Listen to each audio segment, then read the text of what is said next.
13 forecast with Jesse Gunkel. Welcome back. Well, we just got the latest information in. The National Weather Service went and surveyed an area just off of Bluebonnet. They are confirming it as a tornado. Not quite sure of the strength quite yet, but we'll have more information on that. That's obviously that same tornado or that same area that did that damage just around BR General. All right, looking at the big picture right now, we've got storms all around us. A lot of that heavy rainfall is pushed off towards the east at this point. We are keeping an eye on a couple strong storms over in portions of Texas. That will be our next weather maker. We're going to be watching those storms arrive, not so much tonight, but as we head into tomorrow. Again, the batch or two that could be slightly on the strong side at this point. Watch your futurecast, and as we put it in motion at this point, the chance for a few isolated showers just along that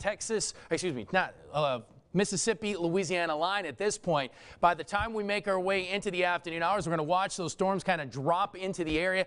Pockets of heavy rainfall at times. We're talking anywhere from a half an inch to maybe even an inch per hour.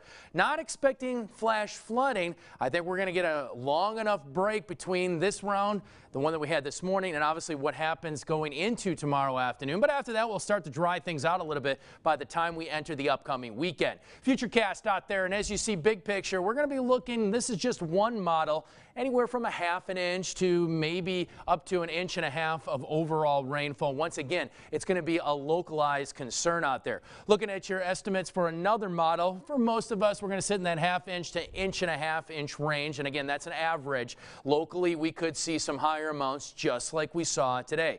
And as you look at big picture here, good news is, again, that we're going to watch those rain chances quickly drop by the time we get into the end of the weekend, getting back into a nice dry period heading into early next week. I also want to point out with those possible storms tomorrow, a couple of those could be on the strong side at this point as we sit under a marginal risk for severe weather. Not calling for much in the way of, I would say, tornadoes or anything that nature, but still the chance for some heavy rain along with some very strong wind gusts at this point. 87 out there. It still feels like 96. Once that sunshine reappears, it gets very hot and humid across the board.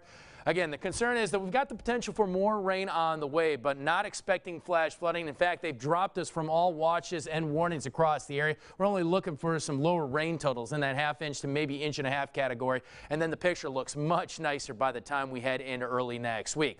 No activity expected over the next 5 days. Good news is that the tropics are pretty quiet at this point. Tonight, again, still that possibility for an isolated shower, but most areas will stay mainly dry. We partnered up with iHeartRadio of Baton Rouge to get your weather on the go. And here's that all-important 7-day forecast.